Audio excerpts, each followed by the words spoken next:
Hey everyone, and welcome to Already Cancelled. I'm Peter, that is Connor, and we are going to talk about Star Trek The Next Generation, Season 1, Episode 11. It's called The Big Goodbye. So, full spoilers for the episode, as always. This is our first holodeck goes wrong episode. Yes, you warned me about this at the end of the last episode. Special occasion. Yes, I've heard there's many of these throughout the series, and this is our first. I'm going to take a guess and assume there's maybe one per season, give or take. Maybe two, given the length of the seasons. Maybe. I will criticize them if they do it more than once per season. That feels like too much. Yeah, no, I'm with you. Also, I do have to think that after maybe 2 or 3 of these incidents, that maybe they think maybe we shouldn't use that holodeck. Maybe it's just not worth the trouble. Yeah. Given that in this first holodeck goes wrong episode, someone actually almost dies because they get shot. Yeah. Notably, a red shirt comes with them into the holodeck. The card's like, give me a red shirt. Now, to be fair, I thought this red shirt had more lines of dialogue and seemed to be a more interesting character than most red shirts have been in the past. I agree. He seemed like an actual character to a point, almost like he was around the whole time. We just hadn't met him yet. Yeah. So credit to the actor, credit to the writing, just to make him feel a bit more like an actual person. Yeah. Do you know what? I quite like this episode. Oh, do you? That was all right. Because, do you know what I think? Maybe this is partly expectations. But, obviously at the end of the episode, when we do this, we go, oh, okay, let's get the synopsis for the next one, the sentence. Yeah. And you're like, oh, this is the equivalent of, the original series where it was, oh, hey, this is exactly like Earth. But in the original series, most of the time, those episodes, they always felt like, oh, it's just present day Earth, or, oh, there's just a leftover set from something else. Oh, sure, yeah. This didn't feel like that. This felt like an intentional, no, we want to do a noir. Okay, sure, yeah, that's fair. I only compare it to that in the sense that I think this is replacing that type of episode. I don't think that they're going to find planets that are like Earth in the past. No, I get that. I think already, though, as a concept, this felt like a choice to, oh, no, we want to do that type of episode, rather than, oh, well, money. Because this didn't feel like it was particularly cheap compared to other episodes. No, they had they had costumes, they had sets. I mean, it still wouldn't surprise me if the sets did come from somewhere. Like, oh yeah, sure. Yeah. But it felt like they actually went, no, we want to do a noir episode, and let's lean into it and really go for it. Yeah. So Picard is learning, basically just a greeting from another language, this alien language, this alien race they're going to meet, and this alien race really, they really care about decorum. They really care about someone greeting them in their tongue. Yeah, they're a bunch of pricks. And if someone gets even a syllable wrong, then it will basically start a war. In fact, someone did that 20 years ago, and it put them on a 20 years kind of Cold War with this race. Yeah, it sounds like that ship may have got a little bit destroyed. Yeah. So Picard's been learning. Troy's been trying to help him learn. Because gotta have something for Troy to do. My brain is not wired for languages, so it's barely wired for English. Let's be honest. It's really not. It's barely there. If we're generous. So even just a greeting in bloody French, I find difficult. Bonjour. I mean a proper greeting, not just a one word. Oui.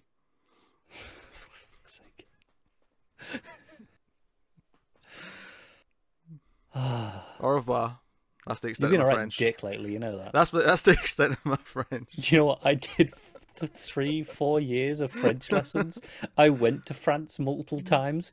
I can't even count to 5. Oh, I can still. I did German in high school and I hated it, but I can still do the numbers. I can still count. I did 2 years of German. Couldn't do a thing in it.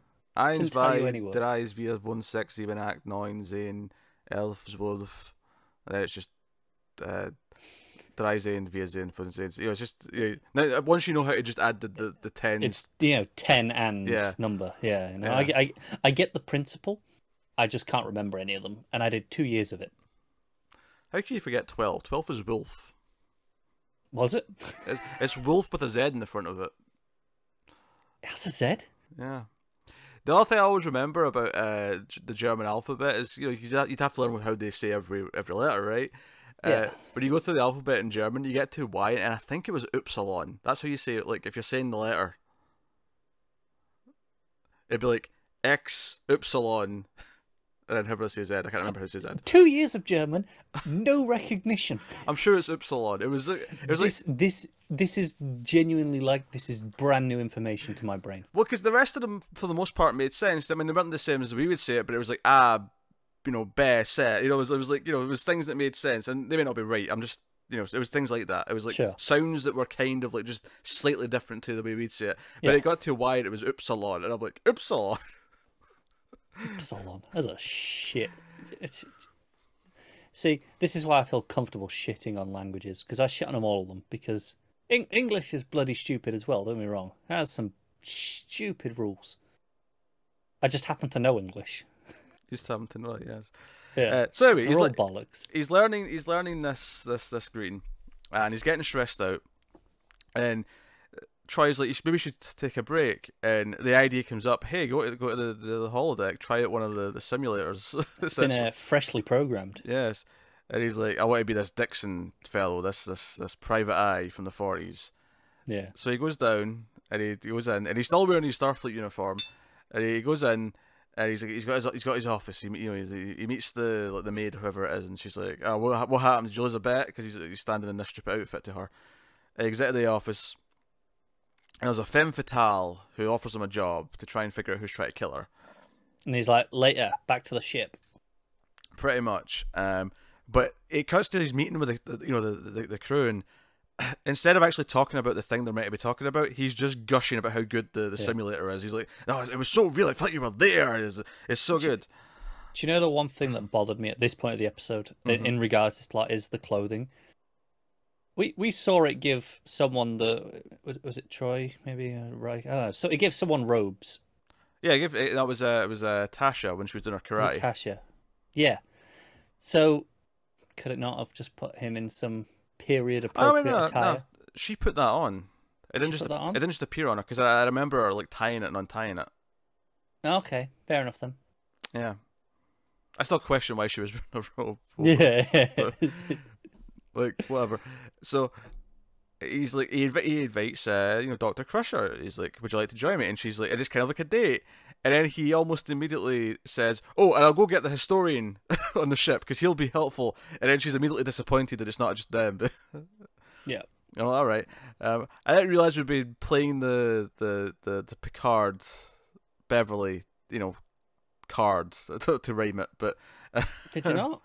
Not as quickly as this. Okay, not as quickly. Yeah, sure. I didn't realize we were going down this path so quick. This was basically asking her out on a date, although kind of in a foolish way where it's not really a date. And then there's a bit later where she's like all into it, and he's just like, all right, come along, everyone else.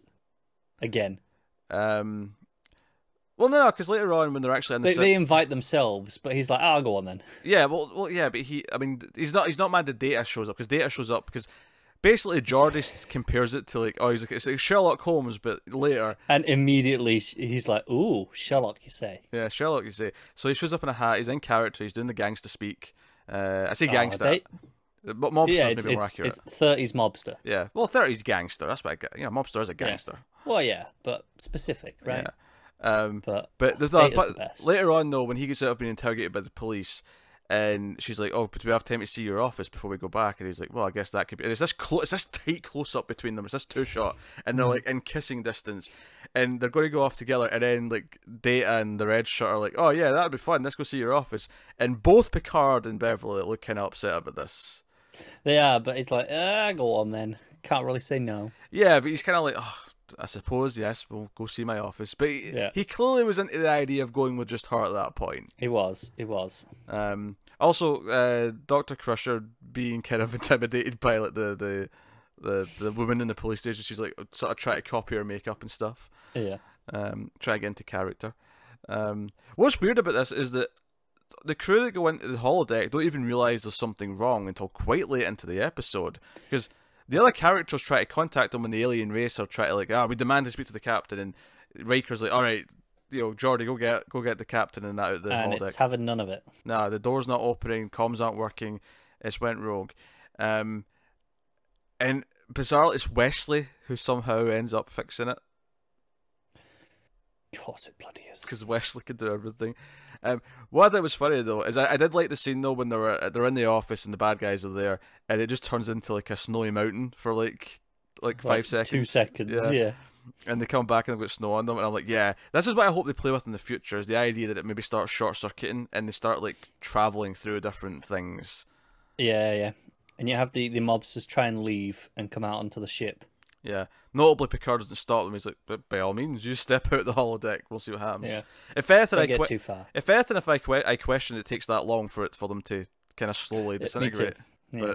But I thought they'd just step out and just go. Yeah, me too. I thought that too as well, but whatever. Stylistic choice. I'll let it slide. Whatever. Yeah. And Picard does mention that it makes smart use of finite space. What I'm imagining it does is that it changes the perspective. But like, so let's say they're walking in a straight line. They're not really walking in a straight line. Yeah. Like if they're going back to his office, it'll kind of snake them around a bit without them realizing they're actually kind of walking around in a circle. Just on a slow, because obviously that's something that you know, if you walk what you think is in a straight line without any sort of landmarks, you know, if you're in the desert, right?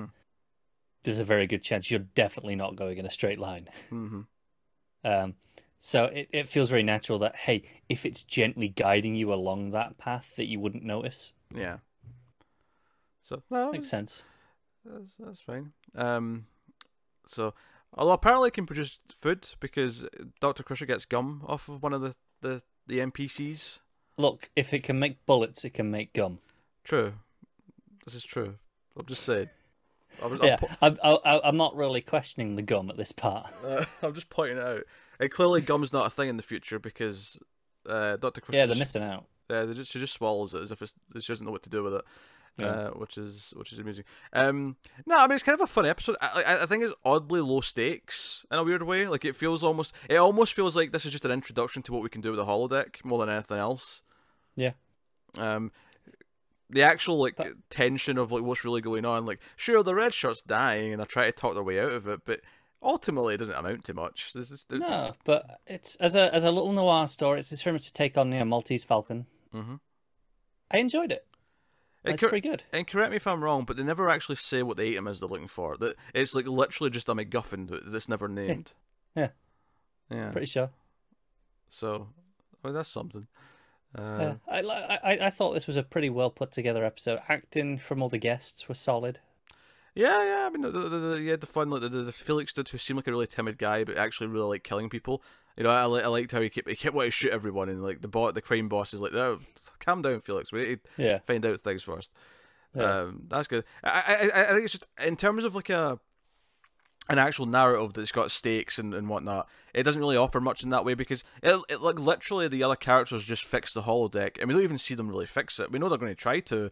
But at one point, the door just kind of opens, like in the scene. No, it's true. The stuff outside of the holodeck is kind of irrelevant. Yeah. Which I guess is probably my biggest complaint about the episode is that it feels just disconnected. Yeah, I mean, it has to be there just for the point of like this is how it gets fixed. But yeah, it doesn't really matter. You know, then Picard comes out and he says the thing perfectly. Yeah. That's kind of it, and you know, warp away, engage. Yada yada. Yeah, but he didn't say engage, did he? He said, what was it? It was something to do with more appropriate to the speech at the time. Oh, I can't remember what he said. I can't remember what it was. I did like it him. Was something else. I did like him and Data showed up on the bridge though in their suits. Yeah, I like he said Data, still doing the accent and the voice and the speech pad said something, and Picard's enough of that. And he's just like, sorry. It was also earlier on when we were trying to convince the fake characters that they were fake and that they were real on a ship and from a different world. Basically, Data says yes, Captain Picard's not the real Dixon. He's a facsimile. He's a cheap imitation. That's enough, Data. Data's the best. Data's pretty good. Data's an early fan favorite. Now we did actually. Get to see Riker sit down in this episode. However, his sitting down technique does not count on the bridge because the chairs on the bridge do not allow for his Riker maneuver. I know. It's frustrating. We needed him to go into the 40s and sit on a bar stool. Exactly. Although one of the things someone did point out to me though in one of the comments that there is such a thing as the Picard maneuver, which we have to be on the lookout for. It's basically him making sure his jumpsuit doesn't raid up his ass crack. So you notice him do a little thing every once in a while to avoid it. But it became such a thing that apparently in season 3, when they switched outfits and it was no longer necessary, he still kept doing it because it was just by that point it was a thing the character did. Okay, I like that. So I'm going to be on the lookout now for the Picard maneuver. He wasn't in his suit as often this episode because he was in the 40s suit, but the shirt and tie. But looking good on him. He rocks it because Patrick Stewart. What are you gonna do? Yeah, he does all right with it. So yeah, like he's a dashing fella. This is a fun enough episode. I enjoyed watching it. It is basically just here's what we can do with the holodeck. As an episode of Star Trek, it's a little weird, but just as an hour's entertainment, I quite like it. If that makes sense. Because it's not really doing any of the Star Trek-y things that I expect from the show. There was some nice characters. Everything in Picard and Crusher was good. Wesley was annoying, sure. Especially, I hate how like Wesley's like, I can come and help with the holodeck, and Riker's like, no, your duties are on the bridge because you're an ensign now. Wesley is a living Deus Ex Machina. Yeah, and then it's actually Troy who's like, well, to be fair now, Riker, his mother's also missing. And he's like, all right, come on then. And Wesley just smiles and comes along. He's like, he's not even worried. He looks giddy. He's not worried about his mother. He's like, yeah, I'm getting involved.